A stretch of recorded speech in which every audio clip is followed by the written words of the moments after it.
বিষ্ণু ঈসা ইসলাম ওনার ইহুদি প্রতিবেশীর বাসায় যেতেন। কোন প্রতিবেশী? ইহুদি। আওয়াজ করে বলেন, কোন প্রতিবেশী? ইহুদি। এক ইহুদি কিশোর বিষ্ণু ঈসা ইসলামের খেদমত করতে, ইহুদি ছেলে আমার নবীর খেদমত করতো, তারা ছিল নবীর প্রতিবেশী। তো অনেক দিন হয় ইহুদি ছেলেটা আসে না। বিষ্ণুনবী খোঁজ দিলেন, ঘটনা কি? একটা ইহুদি ছেলে না আমার খেদমতে আসতো, ছেলেটা কই? খোঁজ নিয়ে জানলেন ছেলেটা অসুস্থ।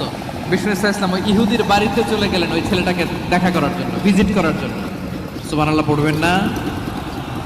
গেলেন, যে দেখে ইহুদি ছেলেটা মুমূর্ষ, যান যান যায় যায় ভাব, বিছানায় পড়ে আছে, তার বাবা দাঁড়ানো।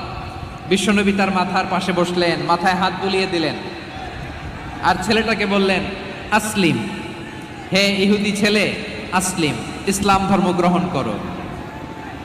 তো ছোট্ট ছেলে ভাবে আমরা ইহুদি, এখন ইসলাম ধর্ম গ্রহণ করলে আব্বা যদি